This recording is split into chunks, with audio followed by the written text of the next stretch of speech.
박근혜 대통령이 새 국무총리 후보자로 안대희 전 대법관을 지명했습니다. 안대희 후보자 지명이 세월호 참사 여파로 위기에 빠진 현 정부의 리더십을 회복시키는 계기가 될지 자세히 짚어보도록 하겠습니다. 네, 한국정치아카데미 김만은 원장과 위즈덤센터 황태순 수석연구위원 나와주셨습니다. 안녕하세요. 안녕하세요. 안녕하세요. 네, 박근혜 대통령의 선택, 국민검사 안대희 전 대법관이었습니다. 먼저 안대희 전 내정자에 대해서 후보자의 지명에 대해서 한마디로 좀 평가를 해주시죠. 네. 글쎄 모르겠어요. 뭐 국민검사 안대희, 또 예전에 검사 시절에는 너무나 잘 드는 칼 안대희.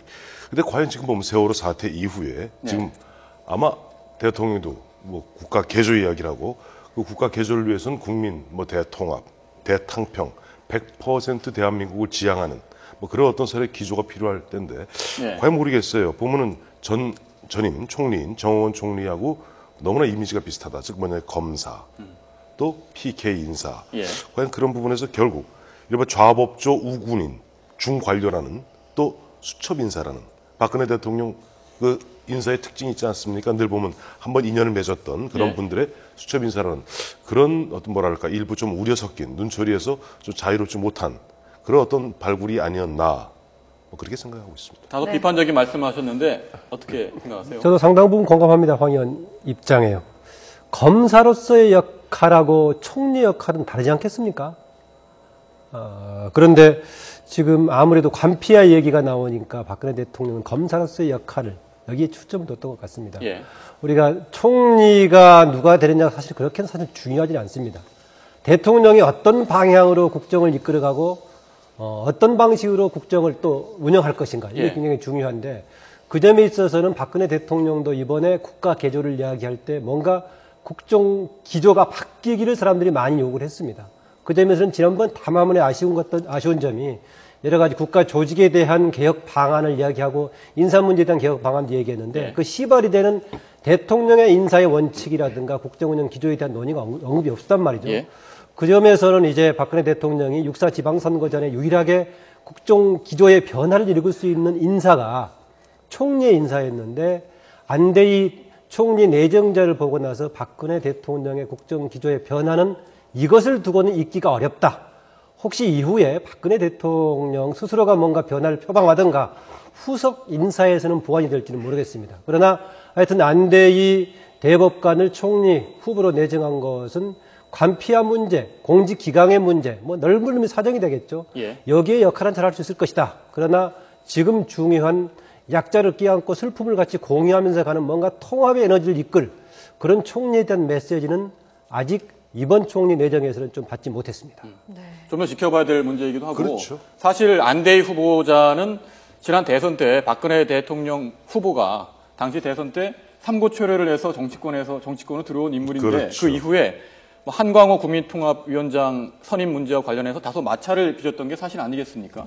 그런 인물을 총리 후보자로 다시 부른 것, 박 대통령의 평소 인사 스타일과는 좀 다른 게 아니냐, 이런 말도 나오는데 어떻게 보세요? 그렇죠. 박근혜 대통령 예전에 뭐 당 대표 시절부터 레이저 유명했고, 한번 뭐랄까 눈 밖에 나면은 다시 좀 돌아보지 않는 뭐 그런 스타일의 박근혜 대통령이었는데, 막상 이번에 보면 어쨌든 안대희 후보자 같은 경우 2012년 10월 8일입니다만 그 당시에 뭐 한광옥 현재 국민대통합위원회 위원장이죠. 그 영입하는 문제에서 내가 수사해서 구속시킨 사람을 어떻게 그렇게 들여올 수 있느냐, 그래갖고 굉장히 강하게 반발했고 이제 사보타주했죠. 그런 부분에서 국민들 입장에서, 유권자들 입장에서 굉장히 뭐 강골이다, 굉장히 강하다 생각했는데, 뭐 그때는 뭐 솔직히 말해서 박근혜 대통령이 굉장히 뭐랄까 대통령 후보로서 그 보면 주변 사람들 말을 갖다 잘 들을 수밖에 없는 그런 상황이었습니다. 뭐 기억하시겠습니다만은 뭐 김종인 전 장관이라든가 이상돈 중앙대 교수 같은 분들도 쓴소리 거의 공개적으로 하다시피 했거든요. 그러니까 뭐 그런 부분에 있어서 사실 안대희 전 후보자도 그런 어떤 흐름 속에서 얘기했던 것이고, 그렇기 때문에 박근혜 대통령도 그 부분에 있어서는 뭐 크게 생각을 갖다 안 하는 것 같고, 앞서 우리 김만우 원장님께서 지적해 주신 대로 사정을 갖다가 끌어나가기 위해서는 총리도 뭐 이해하는데, 사실 사정은요 검찰총장하고 법무부 장관하고 감사원장이 칼 새파랗게 갈아서 하면 사정 다 됩니다. 총리는 그야말로 1인지와 만인지상이라는 총리는 아우르고 국민들의 어떻게 보면 그 좀 지친 마음들, 소외된 마음들을 아우르는 그런 역할하는 뭐 우리 흔히 가정에서 얘기할 때 어머니 같은 역할을 해야 되는 것이 사실 총리죠. 그렇기 때문에 그런 부분에 있어서는 글쎄 모르겠어요. 박근혜 대통령이 뭐 나름대로 물론 선택의 기준은 있겠습니다만은 그래서 그 부분에 있어서는 조금 의문이 가는 것 또한 사실입니다. 예. 누가 그런 농담을 하죠. 박근혜 대통령의 레이저를 한번 맞는 사람은 다시 살아나기 힘들다. 네. 그러니까 두 분이 레이저 말씀을 하시니까 시청자분이 진짜 레이저를 갖고 다니는 거 그렇게 오해. 박근혜 대통령의 눈밖에 나면은 박근혜 대통령이 노려보는 것은 눈밖에 노려보는 게 레이저 같이 강하다는 뜻이죠. 그래서 눈밖에 나게 되면은 다시 한번 쓰지 않는다. 아웃된다. 이런 얘기했는데 지난번 한번 충돌이 있었는데 다시 썼다 그런 얘기인데 그랬을 때 두 가지로 얘기하고 있습니다. 진짜 레이저를 썼던 게 아니다. 뭐 굉장히 좋은 마음을 가지고 있었다는 것 같고 아니면은 그랬었더라도 세월호 참사가 살려줬다라는 것인데요. 저는 이 이야기를 하고 싶습니다. 사실은요. 지난번에 정치쇄신 특별위원장을 맡을 때도 정치 전반에 대한 포괄적인 역할을 기대해서 정치쇄신 특별위원장을 맡겼던 것이 아니라 뭐 때문에 당시 영입했느냐. 공천비리 사건이 불거졌습니다. 현영희 전 의원 공천비리 사건이 터졌습니다. 그 이전에 무슨 돈봉투 사건이 뭐 난리쳐가지고 한나라당을 새누리당으로 바꿨지 않습니까? 박근혜 대통령이 당시에 비대위원장이 돼가지고 그래서 이제는 내가 만든 당이고 이제는 새로운 당으로 태어났다고 했는데 그 당에서 공천비리가 터진 거죠. 박근혜 대통령 후보로 나서고 있고 할 말이 없는 상황이었습니다. 그래서 정치 쇄신을 공천비리의 문제에 포커스를 맞추고 그래서 검사 출신의 안대희 대법관을 했던 것입니다. 그래서 정치 쇄신에 여러 가지 과제가 있는데 공천비리에 초점을 맞췄고 나머지 부분들은 뭐 장훈 교수님 전문가들을 맞췄는데 이번에도 마찬가지로 국가 개조가 굉장히 다양한 틀이 있고 새로운 총리한테 기대한 것이 굉장히 많은데 이 역시 관표를 중심으로 한 공직기강에 포커스를 맞춘 거여서 과연 박근혜 대통령께서 나머지 부분을 스스로 보충하든가 후속 인사에 좀 보충을 해야 될 겁니다. 위기라고 느끼는 순간에 안대희 후보자를 불렀다. 지난번도 그렇고 이번에도 그만큼 위기가 깊다. 이렇게 판단하고 있는 이런 거죠. 그러니까 지난번에 앞서 말씀한 2012년에 당시 안대희 전 대법관을 불렀던 이유는 그 당시 뭐 아까 현영이 말씀하시고 현기현 전 의원 그런 이야기인 가운데 뭔가 과거 2003년, 2004년에 이른바 당시 대선 자금 수사를 해서 당시 새누리당의 전신인 한나라당의 찻대기 정당이라는 그런 오명 아닌 큰 오명을 붙여주었던 그 장본인이 중수부장이었던 안대희 당시 중수부장이었습니다. 그러니까 가장 대척점에 서 있는 안대희 전 검사장, 안대희 전 대법관을 갖다가 당시 정치쇄신 특별위원장으로 임명함으로써 이른바 이미지 쇄신 작업을 위해서 영입했던 것이죠. 네. 어쨌든 간에 국정 기강을 잡는 데는 상당히 검사 출신으로서 효율성을 발휘할지 모르겠지만은 또 다른 더 넓은 의미에서 기대하는 또 폭넓은 뭔가 이것은 기대하기는 좀 미지수다. 그 중에 하나가요. 저는 박근혜 대통령 지난번 담화에서 아쉬웠던 점이 정부 조직의 개편 방향은 당연히 필요한 것인데 대통령 스스로도 국정 운영 방향을 이렇게 저렇게 바꿔가지고 뭔가 우리나라의 풍토도 바꾸는데 정부가 할 일을 하겠다. 이런 것이 아쉬웠는데요. 마침 어제 이제 내정 발표가 되고 나서 안대희 후보자가 기자회견을 했어요. 앞부분에 무슨 얘기 했느냐. 우리 시대가 안고 있는 과제로서 두 가지를 지적을 하더라고요. 물질 만능주의하고 자본주의의 탐욕을 얘기를 했어요. 그러면 우리가 자본주의의 탐욕과 물질 만능주의에 대처하는 뭔가 개조의 중심에 서겠다라고 하면은 대안적인 방향이 뭐겠습니까? 성장 중심이 아니고 뭔가 따뜻하게 같이 가는 뭐 이런 걸 얘기할 줄 알았는데 내용이 뭐였느냐. 법치하고 공정을 얘기하더라고요. 그런 점에서는 뭔가 검사의 관점에서 공직기각의 관점에서 지금 상황을 보고 있지 않는가. 그것은 필요하되 나머지 부분에 대한 좀 내용들을 좀 포괄적으로 좀 넓히고 수용할 필요가 있다는 생각이 듭니다. 네, 그런데 보면 대통령실장이나 총리나 다 검사 출신입니다. 이렇게 박근혜 대통령이 검사 출신, 법조인을 선호하는 이유가 뭘까요? 기존에 박근혜 대통령의 선친인 박정희 대통령도 보면 유난히 법률가들을 좋아했기 때문에 심지어는 그 당시 육법당이란 말이 있죠. 육법당. 대한민국 그 당시 리더십 최고 엘리트들은 육사를 나오지 않으면 서울대 법대를 나와야 된다. 그런 어떤 분위기 속에서 일단 이런 게 있습니다. 판검사 출신들 법률가들의 공통점이 있습니다. 굉장히 안정지향적이에요. 법이라는 건 안정이거든요. 굉장히 안정지향적이고 두 번째 윗분의 말씀을 굉장히 상명하복. 그렇죠. 상명하복. 윗분의 말씀을 검사 동일체 원칙에 따라서 윗분의 말씀을 굉장히 잘 듣습니다. 뭐 그러다 보니까 아무래도 국정을 운영하는 대통령 입장에서는 검사 출신만큼 편한 능력 있죠. 말 잘 듣죠. 그렇게 나이스한 그 어떤 뭐 인재가 없죠. 그러다 보니까 뭐 좀 나오네요. 뭐 김기춘 비서실장, 정원 전 총리 뭐 두 분 다 검사 출신이시고 이주영 지금 해수부 장관은 판사 출신이시고 최성준 방통위원 부장판사. 예. 이분은 있는 게 아니죠. 지금 황찬현 감사원장도 판사 출신이시고. 예. 그러다 보니까 주변에 앞서도 말씀드렸습니다. 박근혜 대통령 리더십이 요체를 딱 정하라 그러면 이렇게 정하죠. 좌법조, 우군인, 중관료. 그래서 그야말로 판검사 출신들, 군 출신들, 관료 출신들. 예. 이 세 사람, 이 세 집단의 공통점이 윗분의 말을 철저하게 잘 듣는다는 겁니다. 구성 요소로만 보면은 7, 80년대하고 상당히 지금 유사하긴 합니다. 그렇죠. 그래서 아까 제가 박근혜 대통령의 국정 방향, 예. 기조의 변화와 더불어서 운영의 변화라고 보자면은 구성하고 있는 참모들의 이렇게 속성도 좀 바뀌어야 되는데 현재까지는 대체로 보면은 기존에 박근혜 대통령이 해왔던 상명하복 구조, 익숙한 이런 구조인데 이건 나머지 후속 인사가 있을 테니까 역시 좀 두고 봐야겠습니다. 예. 네, 지금 조금 전에 상명하복 말씀하셨는데 네. 사실 김기춘 비서실장하고 안대희 전 대법관 네.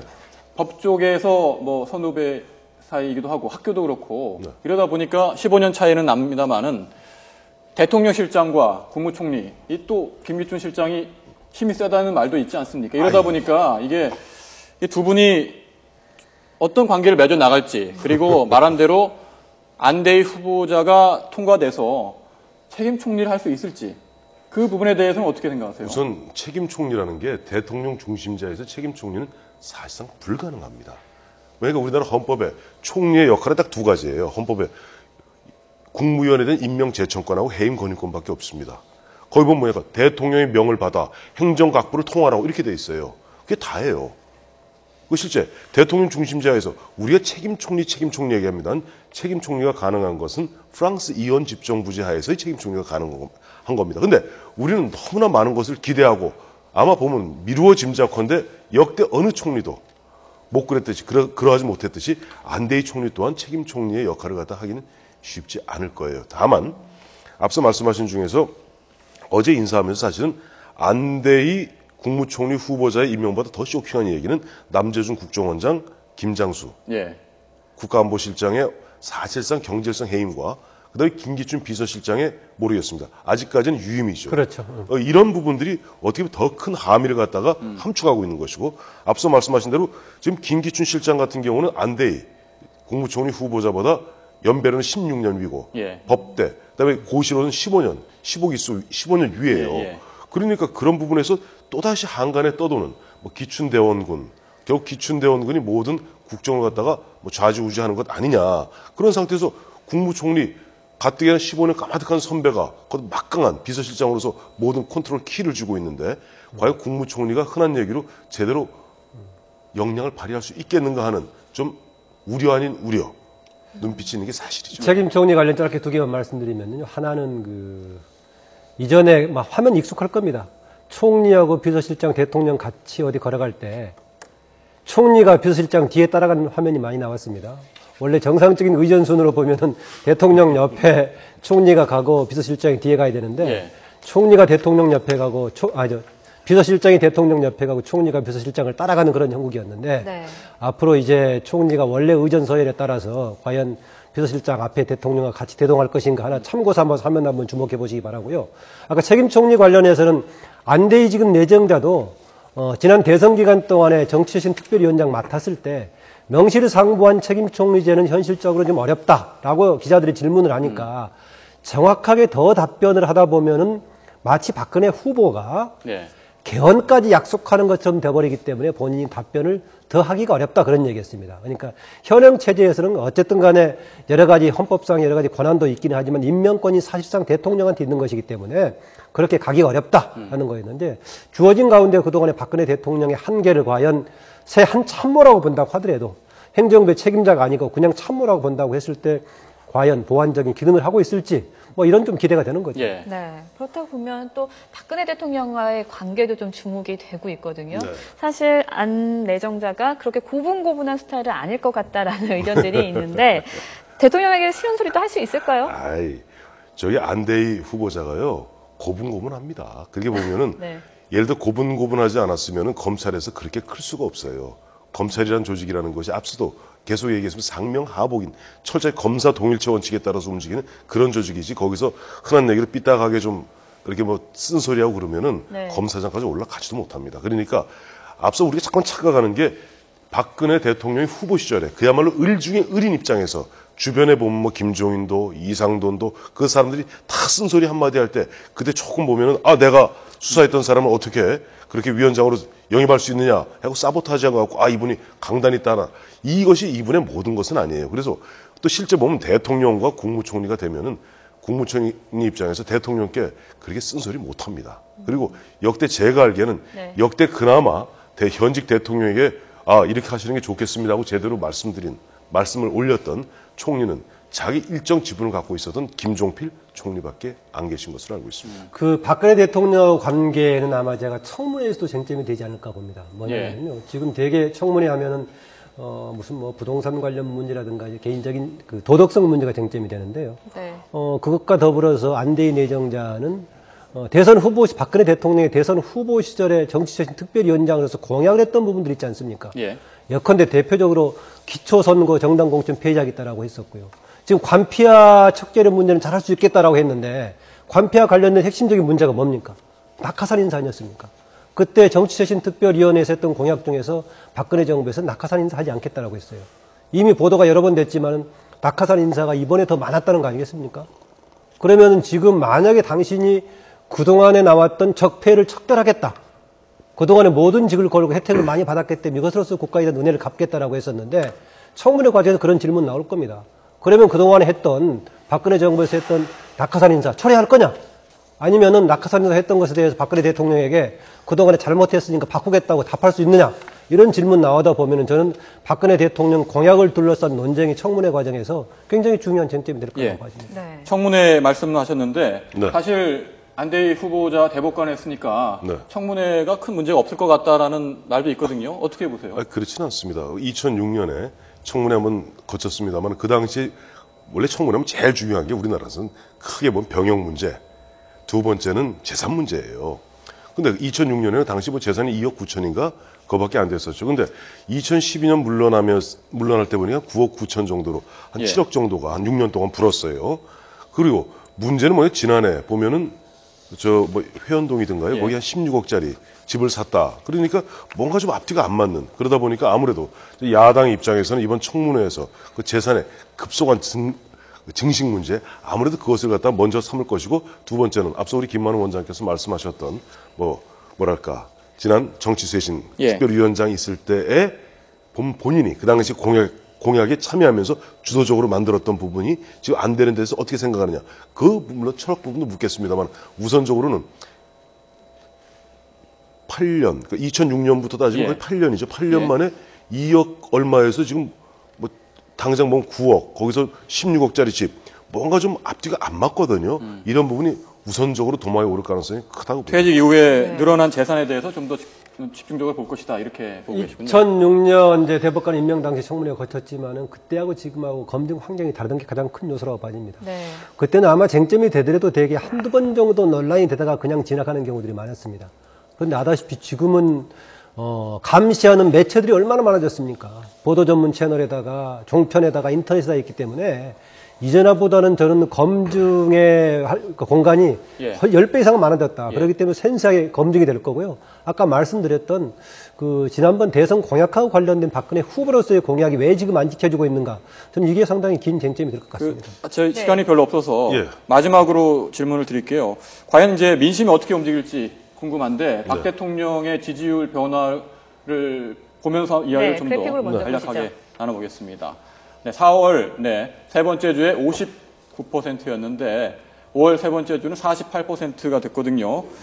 이번 총리 후보자 지명권은 반영이 안 됐는데 다음 주에는 어떤 변화가 있을 걸로 보시는지요? 간략하게. 예, 저는 큰 변화는 없을 거라고 봐집니다. 왜냐하면은 관피아 척결에서는 기능을 하고 있지만은 박근혜 대통령의 국정 운영의 기조의 변화라든가 운영의 변화를 느껴주는 거의 감동을 갖기에는 좀 미진했기 때문에 추가적인 다른 조치가 없다면 이 자체만으로서는 득표, 지지율을 올리는데 크게 도움은 안 될 거라 그렇게 봅니다. 네. 네. 지금 48%를 2%포인트 오르고 잘못한다는 것은 1%포인트 내려가죠. 즉 3%포인트가 증가한 긍정적 측면이 오차범위죠. 그래도 오차범위죠. 늘었는데 그것은 박근혜 대통령이 지난 월요일 날 눈물의 효과라고 봅니다. 그리고 이런 기조는 당분간 유지될 것이고 다음 주 금요일부터는 이제 깜깜이 육사지방선거 앞두고 일주일 전부터는 새로운 여론조사 결과를 공포 못 하거든요. 깜깜이 선거 치르는데 중요한 것은 안대희 후보자 청문회가 육사지방선거 이후에 하게 됩니다. 육사지방선거 결과에 따라서 만약에 육사지방선거 결과가 어떤 여권에 대한 심판적 분위기로서 결과가 나온다면은 안대희 후보자에 대해서 아마 야권에서는 낙마를 갖다가 목표로 삼아서 인사청문회를 호되게 할 가능성이 있다고 봅니다. 네, 이야기 잘 들었습니다. 지금까지 한국정치 아카데미 김만은 원장 또 위즈덤센터 황태준 수석연구위원과 함께했습니다. 두 분 고맙습니다. 네.